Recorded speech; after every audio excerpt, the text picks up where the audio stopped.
Salut tout le monde! Alors, voici ma 4e vidéo. C'était la continuité de ce que j'ai fait il y a 2 jours en me filmant 3 fois. Donc c'est la 4e fois, j'ai pas encore abandonné.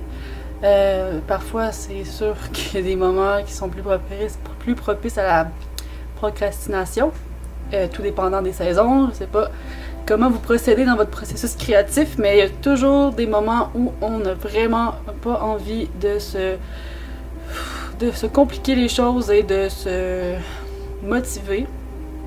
Donc je crois qu'en ce moment je suis dans un élan assez convaincu et j'ai toujours envie, en fait, on dirait, de créer, ça ne cesse pas. Créer, et aussi, pour moi, la création, c'est pas simplement juste composer, faire de la musique, écrire, faire toutes ces choses-là qui font partie la sphère commune de l'art en général, mais simplement aussi l'art de réfléchir à des sujets qui peuvent peut-être, éventuellement, si c'est bien maîtrisé, résoudre des problèmes. Donc on peut penser à l'art de plusieurs philosophes ou plusieurs psychanalystes ou plusieurs autres personnes dans le monde qui ont soulevé des choses intéressantes ou ont soulevé peut-être des interrogations, des réflexions intéressantes. Et pour l'instant, pour ma part, c'est ce qui m'intéresse beaucoup, c'est soit réfléchir à des solutions, à des écrivains, réfléchir à leurs techniques aussi. Et bien sûr, écrire beaucoup, ça c'est quelque chose que je fais, mais pas régulièrement. Écrire, comme je disais, j'aime bien avec la poésie et tout. Mais principalement, je continue dans cet élan qui est la compréhension de plusieurs personnes dans la sphère publique qui ont apparu dans la sphère publique par leur réflexion assez intéressante et convaincante sur des sujets qui font partie de la nature humaine en général. Alors, pour cette 4e vidéo, voilà, j'ai travaillé beaucoup sur des aspects de comment je me présente, ces aspects physiques, ces aspects qui ont plus un lien avec la voix, me concentrer aussi, la concentration, cette chose-là qui avant, peut-être dans les débuts, était moins maîtrisée, plus difficile en fait à être en complète conscience de ce qui se passait dans ce qui se produisait dans le processus, de ce processus. Je ne sais pas encore comment on pourrait ensemble, si vous le voulez bien, nommer ce phénomène. Parce que ça me fait penser, justement, le phénomène, je parle du phénomène de vous et moi, cette caméra, et moi qui n'ai pas préparé encore devant cette caméra à discuter et à m'ouvrir sans filtre à ce qui se passe, dans une solitude complète, à réfléchir à ce qui se passe dans des moments, parfois dans mes visions, dans des situations que dans la journée j'ai besoin d'extérioriser et quand se produit ce moment, j'ai constaté que maintenant j'ai le réflexe de venir plus facilement ici, dans cette zone, dans cet espace que j'ai créé. Ce phénomène que maintenant on sait que c'est un terme employé souvent, un terme américain qu'on appelle le podcast. Le podcast, j'en conviens que c'est souvent dans le but qu'il y ait une audience parce que c'est ça sûrement le but d'un podcast, de partager avec d'autres personnes ses impressions sur divers sujets et en sachant que je le fais sincèrement, je le fais beaucoup pour moi en premier, j'essaie de créer cette réflexion, cette habitude de me dire que je ne suis pas seule dans ce processus et que je peux peut-être, avec cette confrontation que je fais devant la caméra, peut-être inspirer et donner peut-être mes clés pour être dans un quotidien vraiment bien ancré et dans un quotidien où la création est vraiment moins obstruante et moins brimante, en fait. Alors, je sais pas par où commencer. Je disais que dans la troisième vidéo que j'allais vous parler de ce livre qui m'a vraiment fascinée depuis quelques semaines. Je le lis vraiment pas tous les jours parce que je me laisse beaucoup de temps de penser et aussi quand je commence à lire un livre qui m'intéresse beaucoup, je lis au travers pendant cette lecture, je me trouve un ou deux autres livres en lien avec cette lecture pour encore plus approfondir rapidement ou bien approfondir tout simplement, c'est pas une question de vitesse, mais d'approfondir plus sérieusement dans quel univers je m'embarque. Donc quand je vous parlais de ma première quand je vous parlais de cette première lecture avec Carl Jung et Hermanès, cette correspondance qu'ils ont entretenue ensemble par l'amitié qui les liait en premier lieu, et non pas juste parce que c'était par des besoins académiques, mais c'était aussi en premier lieu par leur attachement amical, leur connexion sincère peut-être qui était entre ces deux êtres humains. Je sais pas si j'ai pas encore terminé de le lire, donc on remarque, on peut le remarquer dans ces textes qu'ils s'écrivent ensemble. Et dans ces élans d'impression qu'ils écrivent au travers de leur rencontre, qu'est-ce qui se produisait à chaque fois lorsqu'ils s'ouvraient à l'un à l'autre. Donc, quand j'ai commencé à lire ce livre, j'ai commencé vraiment plus à m'intéresser sérieusement à Carl Jung, que je connaissais un peu moins que Hermanès, parce que j'étais moins dans la théorie, disons. Depuis quelques années, j'ai m'intéressé beaucoup à la théorie, mais c'est plus le côté imaginaire qui m'intéressait dans mes lectures de fiction, dans mes lectures ou dans le cinéma en général. On dirait que là, je tends un peu plus vers quelque chose de plus théorique avec Carl Jung. Malgré le fait que Carl Jung, avec sa théorie, recherche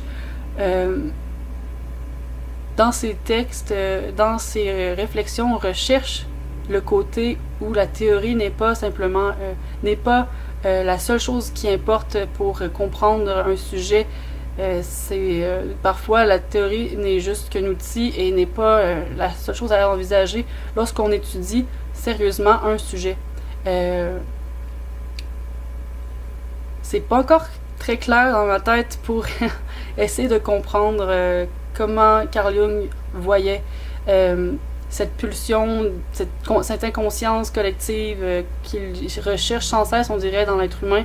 Cette pulsion qui fait en sorte que l'humain est si fascinant et tellement complexe et encore plein de paradoxes que ça prend beaucoup de temps à l'observation pour arriver à des constats aussi bien éclairés. Bon, comme je disais, je lisais beaucoup cette année, en tout cas en particulier cette année, j'ai lu beaucoup surtout les textes d'Hermanès et c'est pour ça que j'ai commencé à m'intéresser à Carl Jung. C'est que Hermanès, a une vision aussi assez profonde de ce qui l'entoure au quotidien. Mais ce que je trouvais intéressant dans sa façon d'écrire à Hermanès, c'est que il réussissait en général, dans la plupart de ses livres, c'est souvent un procédé qui revient, c'est que il façonne des personnages avec une profondeur complexe, une profondeur qui est souvent dans un archétype, justement, qui regroupe plusieurs archétypes, mais que parfois ces archétypes-là évoluent dans le texte. Et c'est une façon aussi de montrer que ces archétypes peuvent évoluer et changer ou régresser, tout dépendant. Mais souvent, c'est une prise de conscience que les personnages vont découvrir à travers le livre. Donc, à travers leurs péripéties que Hermanès leur a écrites. Donc, et je crois que pour ces deux personnes qui sont aussi bien connectées ensemble, c'est que peut-être leur curiosité envers les autres cultures et tout ce qui n'est pas attaché simplement au monde académique et le monde qui est plus ancrée dans le pragmatisme de notre société, de nos sociétés. Là, je veux dire société occidentale, mais on sait de quoi qu'on parle quand on parle de ces sujets, de ce symbole-là de société, c'est qu'il y a un contrôle un peu plus omniprésent. Et ces deux personnes, j'ai l'impression, qui ont tellement cherché à dépasser ce qu'on s'est fait inculquer dans nos valeurs et dans nos principes que pour aller au-delà de ces pensées-là, de cette pensée-là sociale, que ce qui en découle derrière est complètement il faut employer un langage différent peut-être. C'est ça qui se passe dans les lectures de Hermanès. Parfois quand on lit, comme récemment j'ai terminé Le Loup des Steppes. Le Loup des Steppes, c'est un classique, c'est sûrement un des plus grands livres, un livre qui est sûrement un des plus lus en ce moment, je sais pas si c'est en ce moment, en tout cas, Le Loup des Steppes, et il y a plusieurs connexions qu'on peut faire entre ce personnage et d'autres personnages dans ses autres livres, et c'est ça qui est fascinant, et c'est ça que je me suis rendu compte quand j'ai lu les correspondances avec Carl Jung, Hermanès, et Hermanès. Carl Jung, justement, dans ses correspondances, constate, parce que lui, avec justement, dans un processus de lecture pour lui faire des retours d'analyse, des retours d'impression à Hermanès, Carl Jung raconte justement que dans une de ses réflexions, constate que dans l'achèvement de ce que Hermanès a fait dans les textes vers la fin de sa vie, là, les livres vers la fin de sa vie qu'il a écrits, il y avait beaucoup de jeux entre chacun des personnages qu'il a bâtis tout au long de sa vie dans ses textes. Donc, cette façon de comprendre chacun des archétypes qu'on peut peut-être attribuer encore une fois à ces 16 personnalités jungiennes, mais quand je parle d'archétypes, c'est pas nécessairement juste relié à ces archétypes de ce psychanalyste-là, mais j'aimerais quand même, vu que j'ai pas encore un bagage assez élaboré sur le sujet des archétypes, parce qu'il doit y en avoir des centaines et des centaines et des façons inimaginables de comprendre l'être humain, mais pour l'instant, ce que je peux, vu que c'est ça mon fil conducteur depuis le début, je vais garder ça en tête, essayer d'adapter ce que je peux comprendre avec les univers d'autres auteurs. Donc c'est ça, que finalement, tous ces archétypes-là qu'il a créés au travers de ses livres, parce que c'est toujours des personnages avec une profondeur énorme qui constatent des choses, des changements dans leur quotidien, dans leur vie en général, des personnages qui ont une psyché très, très, très pointilleuse et très élaborée sur qu'est-ce qu'ils ressentent, qu'est-ce qui les entoure, qu'est-ce qui fait en sorte qu'ils évoluent. Ces choses-là sont imprimées dans les procédés en fait que Hermanès utilise souvent. En tout cas, quand je dis utilise souvent, c'est que on remarque que c'est une thématique, voilà, qui revient souvent. Comme le personnage du Loup des Steppes, c'est un personnage complètement décalé, un personnage qui a vécu une transition et qui la vit encore tout au long de son cheminement. Donc on peut sentir que c'est peut-être quelques années qui l'amènent à devenir à participer à une transformation de ses préjugés et de ses lacunes faisant partie de sa personnalité. Donc le Loup des Steppes, c'est le plus récent que j'ai lu, donc c'est sûr que c'est celui que j'ai en tête avec le plus de précision. Et ce personnage-là, comme d'autres personnages qu'on retrouve, vont, à la fin de la vie d'Hermanès, tous se retrouver dans ces recueils, dans ces derniers... Je me rappelle plus exactement, par exemple, je pense que c'est la Célébration, mais je me rappelle plus exactement c'est quoi ce livre,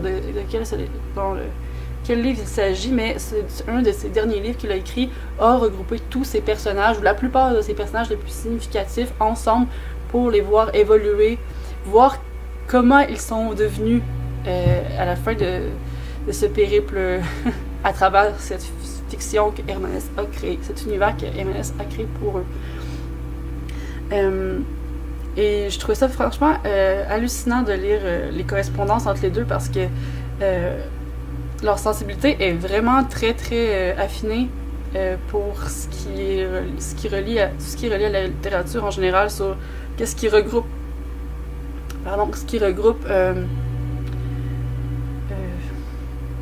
comment dire j'ai pas encore en tête par exemple, disons que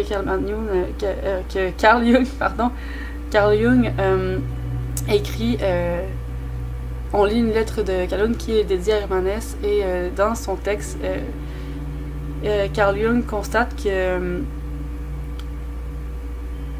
la poésie et la sincérité dans laquelle Hermanès a plongé son univers tout au long de sa vie l'a influencé dans sa vision, dans sa façon de créer des constats cliniques, créer des procédés cliniques analytiques sur ses sujets, sur ses patients, ses patientes. C'est un des points les plus forts en fait qui a fait en sorte que Carl Jung a eu l'inspiration et d'approfondir un peu d'une façon plus éloignée de la rationalité pour trouver ses propres techniques d'analyse. Et j'ai une phrase aussi qui m'a vraiment marquée de Carl Jung, parce que justement, pour faire une parenthèse, quand j'ai commencé à lire les correspondances, je peux vous montrer aussi d'ailleurs à quoi ressemble le livre. Peut-être que vous pouvez le trouver, c'est un livre usagé que je sais pas du tout où on peut le trouver en ce moment, mais c'est ce livre-là. Vous le voyez à l'envers, c'est génial, mais voilà. Donc on les voit les deux, Hermanès et Carl Jung. Donc durant cette lecture-là, j'ai commencé à lire en parallèle ce livre-ci. Celui-ci, c'est un des plus connus, je crois, de Carl Jung, car c'est un livre que Carl Jung a essayé de vulgariser pour laisser plus la facilité à ceux et celles qui initient justement une lecture sur la psychanalyse jungienne de s'ouvrir plus facilement et de moins, parce que c'est moins théorisé justement et on a plus de facilité à s'immerger. Si on veut commencer à lire Carl Jung, je vous recommande vraiment de lire ce livre-ci sur les symboles en général. Ça peut tellement vous ouvrir les portes vers une perception un peu plus élaborée sur qu'est-ce que l'inconscient, qu'est-ce que les rêves et qu'est-ce qu'ils viennent à faire au final dans notre quotidien, qu'est-ce que ça peut nous apporter en sachant ces connaissances-là, qu'est-ce que ça peut nous apporter, est-ce que ça peut être utile, est-ce que... Je vous conseille. Et ce que j'ai lu en parallèle avec les correspondances que je trouvais vraiment intéressantes à lire, c'est que j'ai pris des notes en fait, et d'une manière vraiment, je sais pas si c'est grotesque là, mais c'est quand même assez simple et j'ai pas trop essayé de pousser encore l'idée, mais en lisant les premières pages, c'est l'introduction, c'est écrit par un certain journaliste qui a interviewé pour la dernière fois Carl Jung, qui se prénomme son nom. Je le trouve pas, mais ça sera pas long parce que c'est John Freeman qui a écrit la préface. Un journaliste qui, justement, ne connaissait pas d'une façon très aiguisée le sujet, qui a décidé de poser la question à Carl Jung et de lui demander est-ce que c'est possible que vous puissiez vulgariser vos écrits pour que la classe, pour des personnes qui ne connaissent pas en fait vos théories et qui aimeraient les comprendre d'une façon un petit peu plus éclairée et pour après accélérer le mouvement et aller plus rapidement plus en profondeur dans vos recherches. Lire, est-ce que ce serait possible de faire de d'écrire ce texte si, tu sais, je veux dire, il lui demande, ce journaliste demande à Carl Jung à la fin de sa vie, en fait, en plus, Carl Jung est épuisé, fatigué, donc il a refusé, pour la première fois, il a refusé, pendant 2 heures de temps, cet homme, John Freeman, était là avec lui, il lui raconte tous les bons points, les arguments possibles au sujet, que ça devrait tellement être une chose importante à faire, et après 2 heures, tout de suite, Carl Jung répond non, je ne veux pas. Et je crois que c'était parce que c'est tellement un travail, c'est peut-être une 40aine d'années de travaux faits, c'est énorme en fait. C'est tellement demandé beaucoup pour une personne de vulgariser 40 ans de recherche. Ben, je dis 40 ans, mais ça doit être peut-être même plus que 40 ans. Je veux pas dire que c'est... En fait, c'est toute sa vie. C'est quasiment écrire la biographie de sa propre vie. C'est une théorie qui l'a passé toute sa vie. Donc, Carl Jung ne voulait vraiment rien savoir. Et finalement, John Freeman l'a presque harcelé. A continué à l'appeler, à lui demander. Et finalement, il s'est doté d'une équipe avec 4 autres personnes. Donc, je connais pas encore toutes ces personnes, mais c'était ses collaborateurs, c'était sa secrétaire, c'était des professeurs dans le milieu qui œuvraient régulièrement avec Carl Jung dans ce domaine de la psychanalyse et travaillaient ensemble pour créer des œuvres assez marquantes, justement. Donc, ce qui m'a marqué le plus jusqu'à là, parce que j'ai décidé de lire en parallèle, parce que je connaissais moins Carl Jung et je voulais, et Hermann, puisque je connaissais un peu plus Hermann, je voulais essayer de faire le sandwich entre les deux et connaître un peu plus. J'ai été quand même vraiment intéressée par cette phrase que Carl Jung emploie dans son texte d'une manière, on dirait, presque banale, et je la trouvais quand même assez forte. L'individu est la seule réalité. Ça, c'est une de ses phrases qu'il emploie pour expliquer que l'hypnose, au final, n'est peut-être pas une des meilleures techniques pour essayer de soigner un patient. Et que aussi, il n'y a pas de recette gagnante pour comprendre l'inconscient. Donc, sa réponse à tout ça, et surtout sa réponse à Freud, parce que Carl Jung aimait bien Freud pour ses théories, pour plusieurs choses qu'il a initiées dans son passé, mais n'était pas d'accord du tout avec les techniques employées, car il trouvait, Carl Jung, que c'était d'imposer à son patient une façon de hiérarchiser sa pensée, et c'est pas du tout, et ça ne venait pas du patient, ça venait du thérapeute, et c'était d'une façon ou d'une autre une façon de mettre de côté ses interprétations de cette personne qui a un discours, un témoignage à raconter. Surtout pour le témoignage des rêves en particulier, il n'y a pas un dictionnaire qui évoque toutes les descriptions de chaque symbole d'une façon universelle. Il n'y a pas de technique universelle non plus pour les comprendre et associer ces choses-là à quelque chose qui est en dehors de soi. Donc, la réponse à ça, Carl Jung ne voulait pas se l'avouer au départ pendant les départs, dans les débuts, avec sa relation avec Freud, c'était de lui mentir constamment parce qu'il n'était pas 100% d'accord avec la façon dont Freud percevait ses patients et percevait ses techniques. Donc, l'individu est la seule réalité. Pour moi, ça c'est sûrement un des meilleurs constats qu'on peut attribuer à cette quête de l'inconscient par Carl Jung. Car la quête de l'inconscient, c'est une recherche qui ne peut se faire que si l'esprit est a priori concentré non pas sur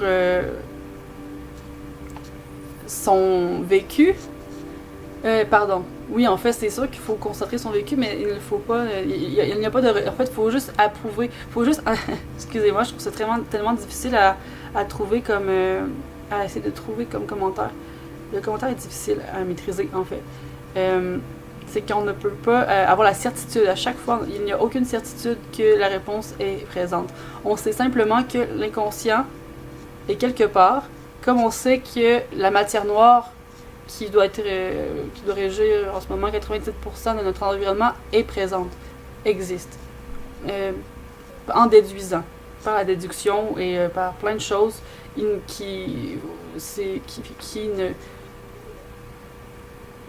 au final, puisqu'il y a tellement un manque de réponse, alors ce manque de réponse qui est tellement grandissant est la représentation de cet inconscient collectif, cet inconscient personnel, individuel que chacun a à l'intérieur de soi. Donc l'individu est la seule réalité, car cette recherche de connaissance de soi part toujours de cette individualité, de ce retour sur soi, de cette recherche de soi qui amène toujours à une certaine vérité, même si il y a une blessure dans l'âme, c'est sûr que la seule certitude est que la réalité, c'est l'individu. Je la trouvais assez intéressante comme phrase. Et c'est drôle parce qu'il mentionne simplement, vraiment dans un paragraphe, il mentionne tellement d'une façon évidente. Et c'est tellement justement cette évidence qui me jette à terre, parce que c'est sortir un peu de l'intellectualisme qui nous environne pour faire face à cette conscience qui est la nôtre, qui se bat avec l'inconscient, qui est toujours en mouvement perpétuel les uns avec les autres, l'un avec l'autre. Donc, je vais terminer. Là, ça fait 25 minutes déjà que je parle. C'est un sujet sûrement qui pourrait être utilisé à bon escient si on préparé à l'avance son plan. Pour l'instant, j'avais pas encore de plan, donc je vais devoir travailler sur cet aspect, parce que c'est pas simplement juste dans l'art d'improvisation qu'on peut être efficace. Donc, j'aurai pour la prochaine vidéo envie de plus approfondir ce sujet. Dans la correspondance, encore une fois, cette relation que j'ai pas terminé d'approfondir, et les symboles en soi qui a été travaillé et analysé et tellement travaillé en fait par Carl Jung que ça mériterait peut-être une autre vidéo. Donc merci d'être resté parmi d'être resté. Je sais que c'est pas évident, on dirait que j'ai eu une obsession envers Carl Jung, et on passe tous par là, j'imagine. C'est sûr que je vais sûrement décrocher éventuellement, peut-être que je vais vous faire lire ma poésie, je sais pas qu'est-ce qui va se passer pour l'instant. J'ai juste ce sujet-là en tête, et je dois absolument vous en parler. Et en fait, ça fait un grand bien, hein, parce que ça aide à décortiquer les choses qu'on garde à l'intérieur, ça aide à se laisser aussi surprendre quand on a des interrogations, parce qu'on comprend qu'il y a beaucoup de choses à l'intérieur de nous qui n'est pas régie par la conscience, mais par cet inconscient qui demande simplement qu'on l'écoute un peu par moment. Et ce n'est pas en la hiérarchisant ou en la schématisant ou ce que vous voulez qu'il va se sentir apaisé. Donc cet inconscient qu'on a en nous, qui regroupe les émotions, les sentiments, la peur, les traumas au final, toutes ces choses-là qui font partie de l'inconscient, qui est là depuis des millénaires. Cet inconscient a besoin parfois qu'on lui donne de l'attention. Et c'est pour ça que les archétypes existent, c'est prendre le temps quand on se retrouve dans un de ces archétypes-là et qu'on a conscience des facettes de l'archétype dans laquelle on se trouve, c'est de prendre le temps d'écouter cet inconscient qui demande simplement quelques minutes, quelques heures par jour à être écouté. Alors, l'individu est la seule réalité. Je vous laisse y réfléchir, et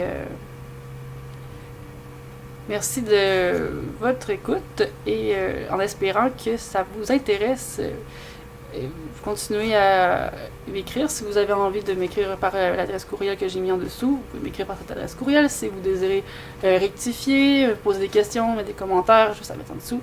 vous ai écrit en dessous de la vidéo.